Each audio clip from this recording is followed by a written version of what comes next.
Okay, we're gonna go ahead and start. You guys can just follow along. If you guys can't, if it's taking too long to install, there's a lot of people on the network, so it might take a while. First things first, I'm going to introduce myself. So my name is Eduardo. I'm currently a fourth year here at UCI, and I'm specializing in intelligent systems. And that's about it. Cool. So you're going to write an AI that plays Pong. So I'm sure all of you guys, or most of you guys are familiar with Pong, right? So just two paddles, right? You have your paddle right here, typically you're on the right, and that's your opponent's paddle. And then this little dot is the ball, and essentially it's kind of like air hockey, right? You just try to bounce the ball and get it past your opponent, right? You get a point for that, and then the opponent gets a point if they get it past you, right? Pretty simple. So how would you guys go about writing an AI to do this for you? So given how you have this image, right? How would you guys go about that? You would essentially, you can get the pixel value where the ball is, right?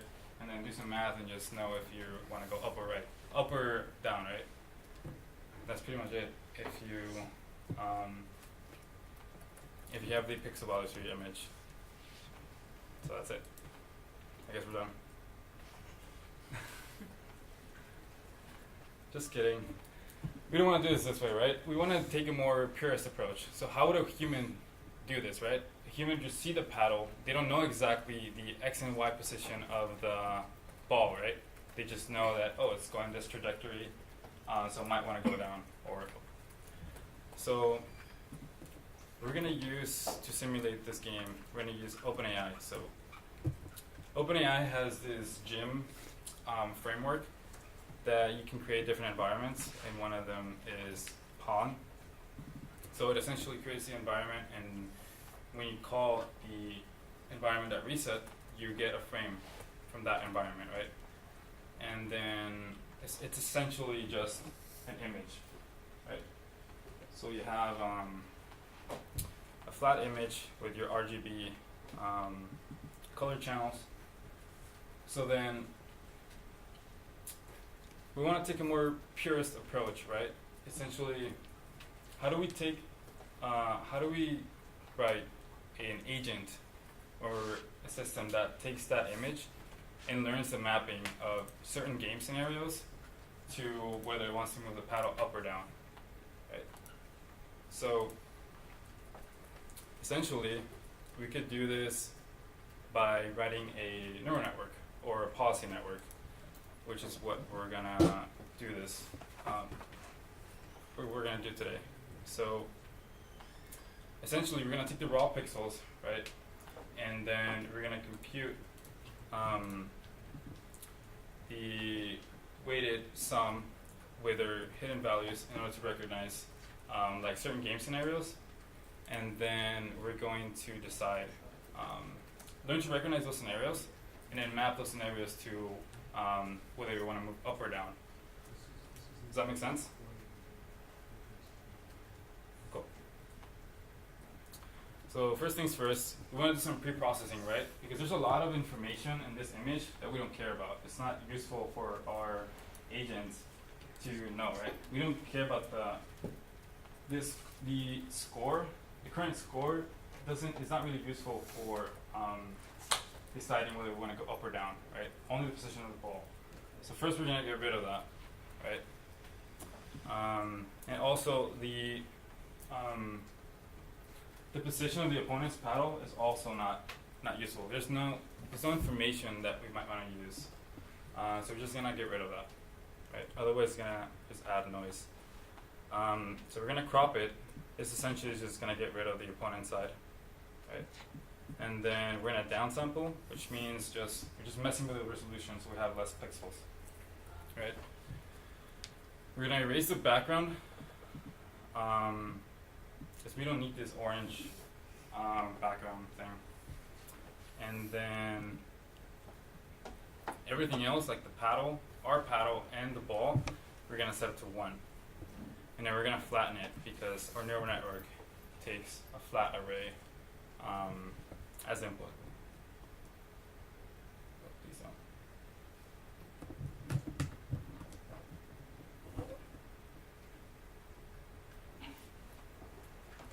Wonderful. Okay. Cool. So after preprocessing, this is how it's going to look like. So initially you have this three-dimensional array, right, with your RGB channels, and then we're going to pre-process it into just an 80 by 80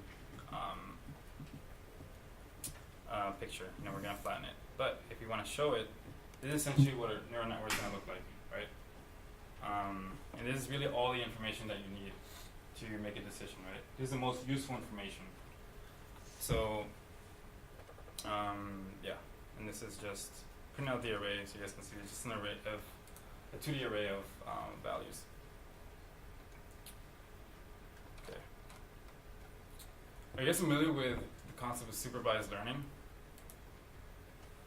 Okay. Raise your hand if you're familiar with it. Crap, square one.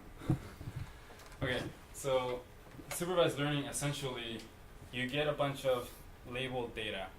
And what that would look like here is I would play the game of Pong, and I would record all my movements and the frame where I did those movements, right? And then our neural network would learn to basically just imitate me. But then by definition, our neural network could not play better than I do, right? Because it just learns to imitate me. So that's not a great way to teach a network how to play a game. So what we're going to do is use policy gradients, which is reinforcement learning, in order to teach the neural network or policy network the moves that lead to winning games, right? So then the way we're going to do that is just, let's see if there's a useful illustration so I can make that more clear. So that's essentially it. It's just our agent, which is going to be our policy network. The environment, you saw the Open AI Gym environment. So then we're going to take an action based on that, and then the environment is going to return us a reward. In this case, the reward is simply going to be, did we win or did the opponent beat us? Right? That's it. It's going to be either 1 or -1. Or if the game is still ongoing, it's going to be just a 0.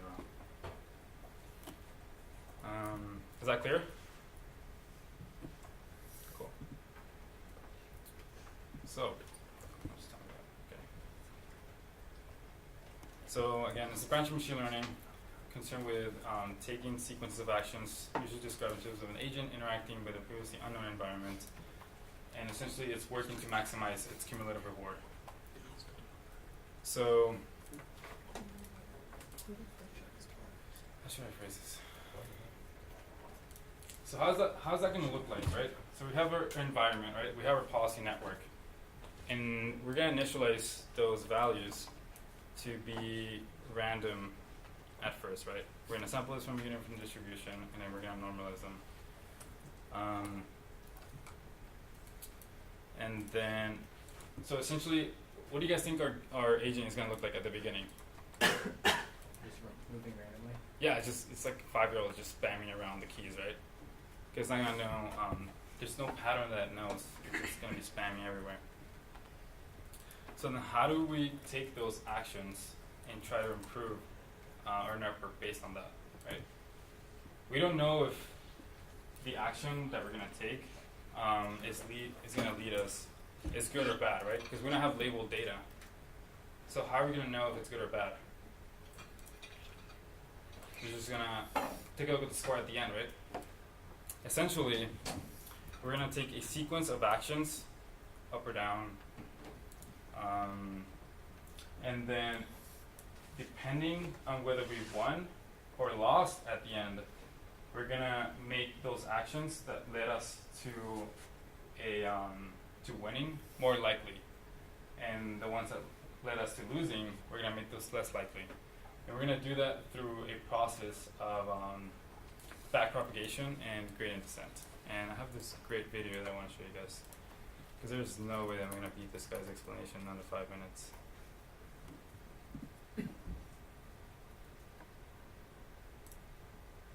Oh, after this short commercial break. Where's the sound bud? Oh crap. Yeah. So how do I do it? I think you have to turn on Just one. one volume, so I think it's the bottom. This one? Volume up? Yeah. Just Sure. one is good. You can It's test loud. it out first, but yeah. Oh wait, it's not this one. That one I encourage you guys to watch when you have time. It's a little longer, but it's a really, really good video. This thing on? It's just I'm not choosing. I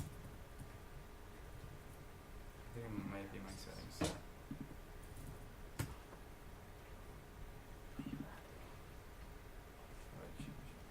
Here. Hmm? Sometimes trying to volume on the computer helps too. Well, I mean, Yeah, It's but not I'm still using the saying- internal yeah, speakers. it's not saying the. Uh, Is it on? Do you know if it's really on? Is there a power button? I'm not sure. I forget what we had to Are turn you on. using HDMI? Yeah, he's using HDMI. That's. It might be on now. Wait, hold up. Turn, because I see there's a red light there now that wasn't there before. So. Yeah, this is HDMI. Right.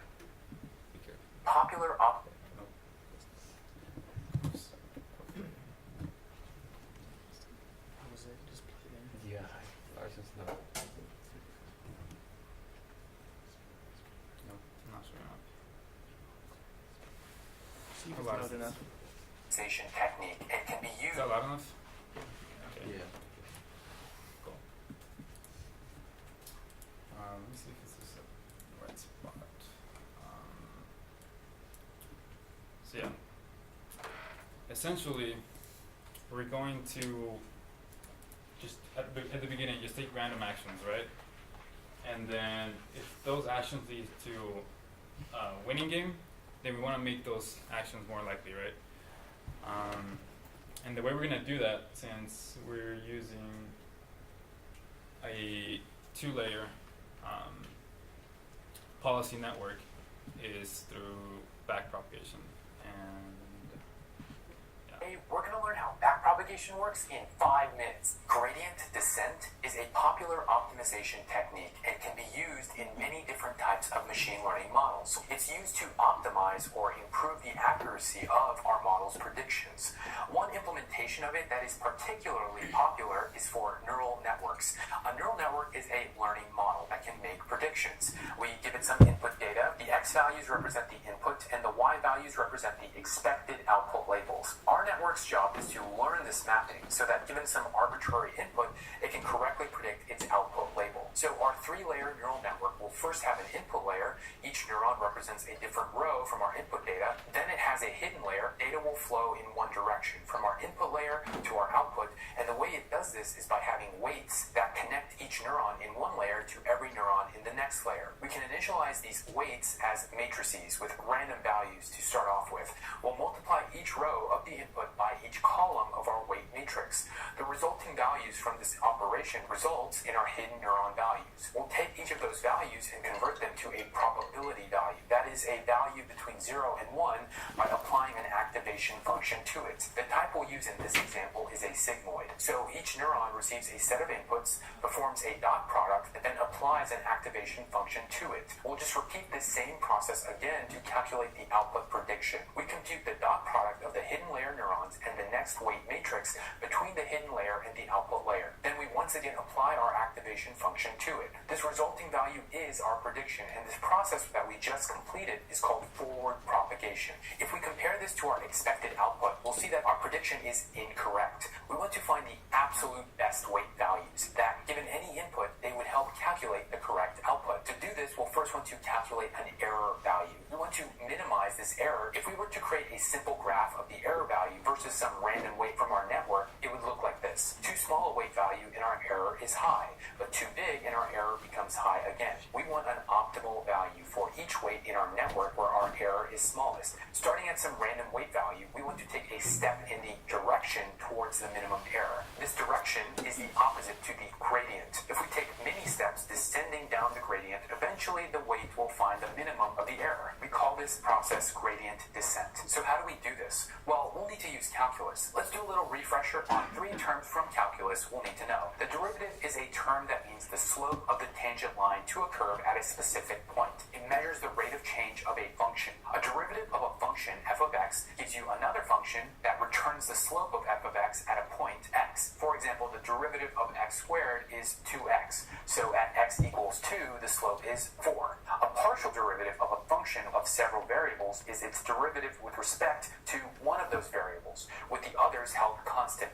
And the chain rule is the process we can use to compute derivatives of composite functions. A composite function is a function of other functions. That is, we might have one function that is composed of multiple inner or nested functions. Say you have some function f of x and another function g of x. Using them, you form some composite function f of g of x. The chain rule states that the derivative of f of g of x is equal to the derivative of g of x times the derivative of f of x. A neural network is essentially a massive nested composite function. Each layer of a feed-forward neural network can be represented as a single function whose inputs are a weight vector and the outputs of the previous layer. The purpose of backpropagation is to figure out the partial derivatives of our error function with respect to each individual weight in the network, so we can use those in gradient descent. It gives us a way of computing the error for every layer and then relating those errors to the quantity of real interest, the partial derivative with respect to any weight in the network. We can use the chain rule to compute the partial derivatives, that is the gradient, of the error with respect to each weight. Backpropagation at its core simply consists of repeatedly applying the chain rule through all the possible paths in our network. Our ultimate goal in training a neural network is to find the gradient of each weight with respect to the output. We do this so that we can update the weights incrementally using gradient descent. We reuse multiple values as we compute the updates for weights that appear earlier and earlier in the network. After we have the error for the output layer, we calculate an error for each neuron in the hidden layers, going backwards, layer by layer. The error for a neuron in a hidden layer is the sum of the products between the errors of the neurons in the next layer and the weights of the connections to those neurons, multiplied by the derivative of the activation function. We will use those errors to calculate the variation of the weights as a result of the current input pattern and ideal outputs. The variation, or delta, of a weight is the product of the input neuron output value with the error of the output neuron for that connection. This process is repeated for all the input patterns and the deltas are accumulated. At the end of a learning iteration, we change the actual weights with the accumulated deltas for all the training patterns, and we multiply it with a learning rate which states how fast the network converges to a result. When we run our code, we can see this process in action as our prediction gradually increases in accuracy. Please subscribe, and for now, I've got to go derive the meaning of life. So, If you guys don't know who this guy is, definitely check out his channel. He'll post a lot of really cool AI videos. Yeah, that's essentially it. That's essentially how a network learns. So we're gonna have the first layer, right? This is this first layer. So this layer is gonna learn to recognize basically different patterns in the game, like when the paddle is low and the ball is like in the middle, right?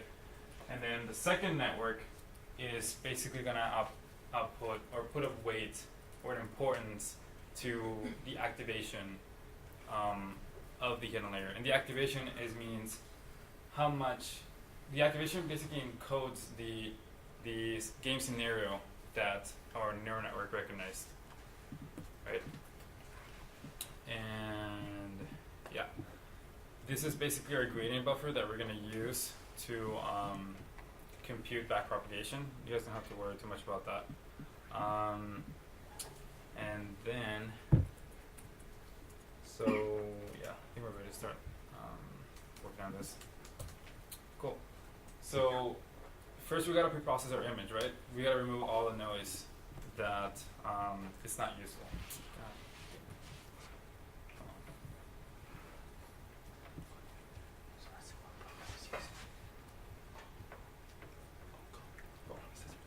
So, essentially, our current X, right, is our current frame. Ideally, we want to encode some movement, right? Game is not. I mean, Pong is. It's not static. So a way that we can do this is by simply taking the difference of the current frame and the previous frame. But first, we're gonna get the pre-process the observation, and this essentially is gonna pass that image through the same logic that I walked you guys through earlier today. Then we process that. So we're gonna threshold it and then remove all the noise, and then what we're gonna feed into the network is going to be our current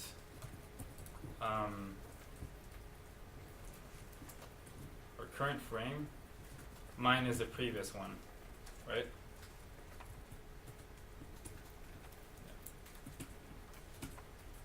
And then we're going to set our previous to our current for the next iteration.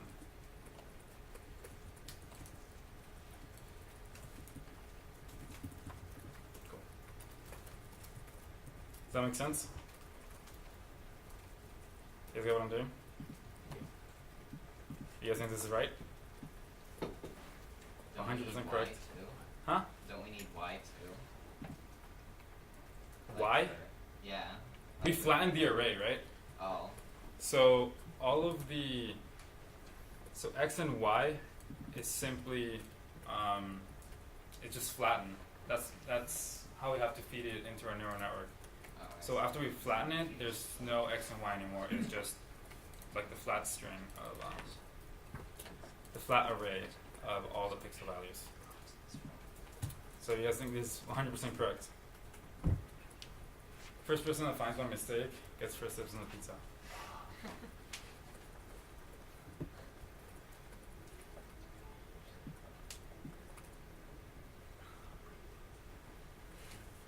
What do you guys think I'm gonna get when I try to subtract a none?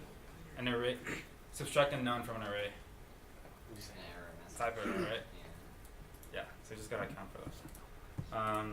So we're gonna subtract previous x if previous x. So if it's not a if it's not a none object.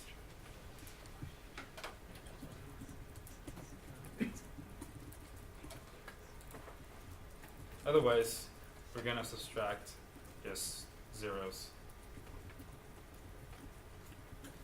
Right? Does that make sense? So this is just going to count for the very first frame where we don't have any previous frame. So now, we're going to compute the action that we're going to take, right? So first we're going to recognize, well, this is going to be in a forward pass.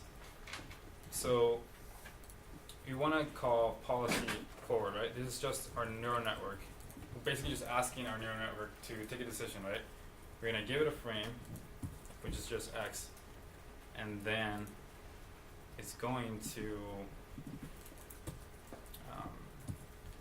do all the logic that you guys saw in the video, which essentially is a weighted sum of your weights with the current frame that you're passing to. And essentially, every single node, you guys can see back here. So all the rows is one different node, right? And then for every node, you have d dimensions, right? Then essentially every node is going to learn to recognize a game scenario, right? And when it recognizes that game scenario, it's going to activate. And the way it's going to do that, it's by assigning, I wish I had a marker right now. By assigning a high number to the place in the matrix where the Pong or the paddle is, right? Basically the spot that it wants to recognize, right? So then,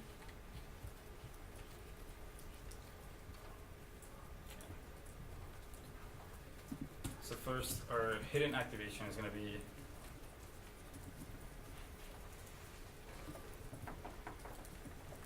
the dot product between our weights in the first layer and This is what it's going to recognize, the different game scenarios, right? And then we're going to threshold that. And the reason we want to do that is so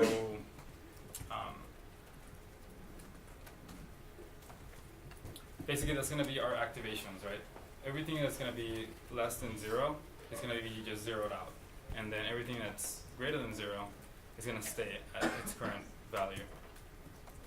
And then our log probabilities, which is what we're going to output for that activation, it's going to be, again, the dot product of our model's weights for the second layer with our previous activation.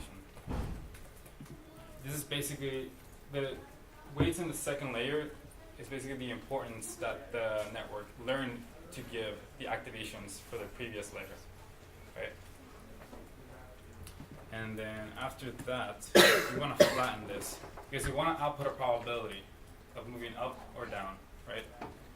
So in this case, we need an activation function that does that.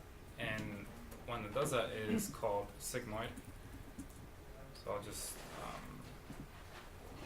put that for you guys, right? So we want to squash our activations, which is just essentially a weighted matrix multiplication into a value between 0 and 1. So then we're going to return, if I remember this by memory, no I don't. So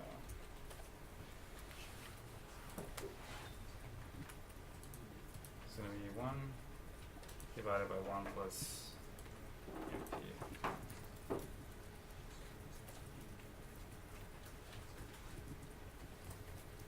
Of negative x. What is it? Here it is. Right. We're simply translating this into code.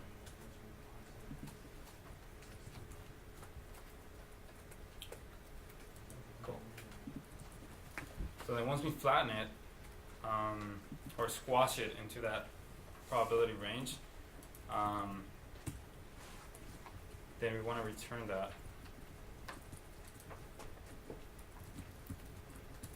And we also want to return our hidden layer activations. And the reason we want to do that is because we're going to use those to backpropagate. Yeah. So why are we using the sigmoid function? Because you want to output a probability of going up or down. Okay. And yeah, that's essentially it. We're gonna basically take bias coin toss to determine whether we actually want to go up or down. And I'll go over that more in later. Does that make sense? Somewhat. Yeah. So essentially, you have a binary decision, right? You just want to decide whether you want to go up or you want to go down, right? We want to output a confidence score of how much we want to go up, right? That way, if we know our network is very confident, it recognized a position recognize the position of the paddle and the ball, right? It gave it a high importance, so it learned. It recognizes it. It's seen it before, and it thinks it's important. So then it's going to output a very high probability that it wants to go up, right? So then, if it's really confident that it's going to go up, then we're gonna take that and go up. Right? So how is the confidence score determined? It's basically the weighted sum of the matrix multiplication between their weights and the pixel values. Essentially, first you're going to do matrix multiplication between your first hidden state and then your image, right? And that's going to learn to recognize certain game scenarios, right? Like the ball is in the middle and your paddle is up, right? And then the second layer is going to learn to recognize how important or relevant that information is for all the different nodes that you have. And then if it thinks that it's very important, then it's going to output a very high activation. And activation just means the weighted sum is going to be really high. And that's essentially it. And then we're going to squash that because we want a probability of whether we want to go up or down. Does that make sense? Okay, that's on.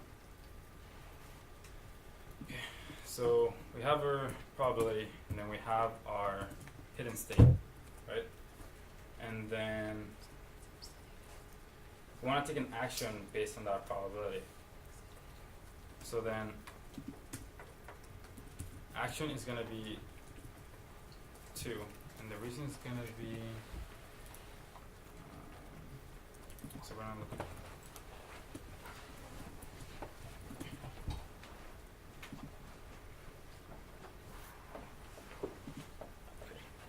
So OpenAI wants to recognize certain integers for the actions that you want to take. So we know that 2 is up, and we know that 5 is down. So if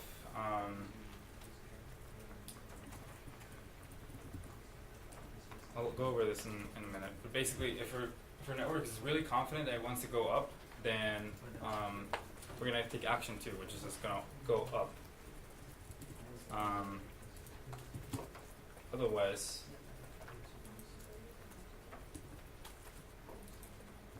we're gonna go down. Okay. So it's just assigning 2 to action if the random number sampled from a uniform distribution is less than p. And the reason we want to do that is because we want to introduce some stochasticity. So essentially, in order for a model to explore, scenarios that it hasn't seen before, we want to introduce some randomness to it, right? Otherwise, this still defines new strategies and ways to get better. So then we have to record these in order to backpropagate, right? And I'm just going to copy this because I'm running out of time.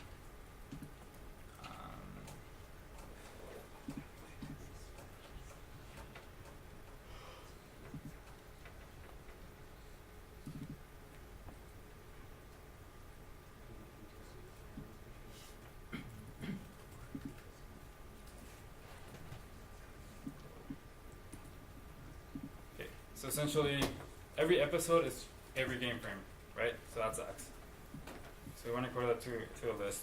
And then every single hidden layer activation for every episode, we also want to record it. And then Y is going to be 1 if our action is 2 or going up. Otherwise, it's going to be 0. That's going to be our binary choice that we're going to use later too. That's essentially for the backpropagation. And that's essentially it, I think. Okay. Can you guys think of any scenario that might not make sense? Like, what if our game or AI was doing really well the entire game, and then it just kind of slips and lets the ball pass? So according to our logic, the entire sequence of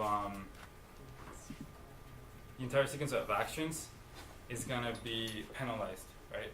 And it's gonna make those activations less likely. You guys think that's a bad idea? It is, right? How do you guys think we might want to fix that?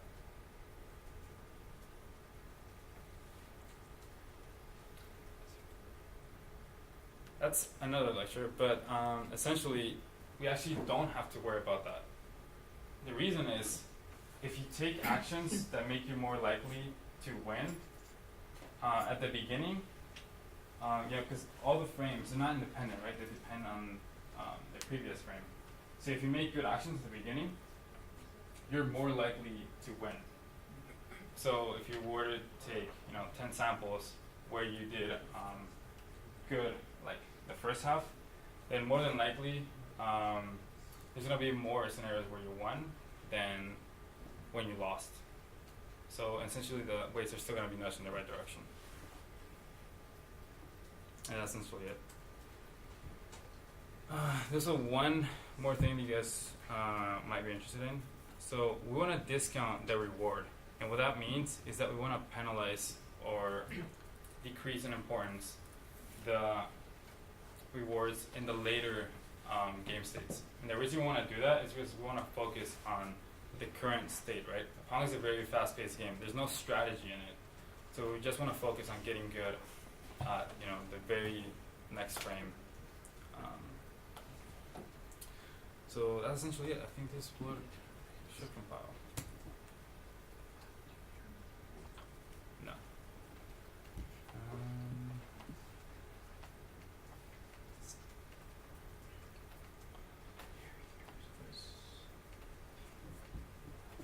You might want an underscore. I think you forgot an underscore. Where? Right there. Yeah. So it should be policy Oh, yeah. underscore.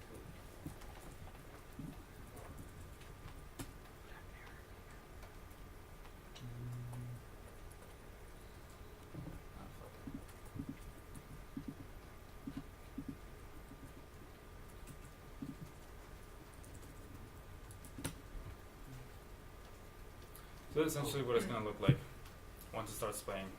This has been training for a while actually, so it's not going to look like that. It's going to look more like this.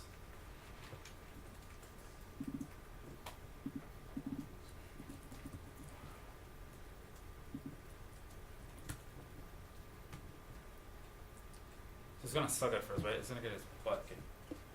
Because it has no idea what it's doing. It's just going to taking random actions and essentially just not even playing, right? But eventually it's gonna get really lucky, and it's gonna win one game, and through back propagation, we're gonna increase or nudge the weights in the direction that is gonna make the network recognize the scenarios that it recognizes here in order to win, and also give importance to the activations that helped it win. And all the ones that where it lost, we're gonna nudge those weights in the opposite direction, right? Because we want to make those scenarios or those actions that it took less likely to occur in the future. And that's essentially it. Cool. Any questions? Yeah, Like, go ahead. where was hidden state defined? It was defined at the very beginning. You need to find your weights. Also, what's the model? Yeah. Oh, Model is just both arrays. Any other questions?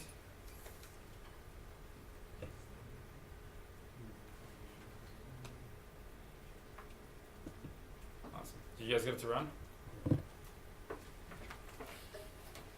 No? Well, I guess we'll just walk around and try to help you guys set up the environment, and then we'll post this on GitHub in the AI UCI GitHub page. And also, before that, I want to give credit to Andre Karpathy, which is the blog that I based this on. If you guys want a more detailed explanation and more thorough, definitely check out his blog. A lot more math involved, but it's definitely worth it. The guy is pretty good at machine learning. Thanks, guys.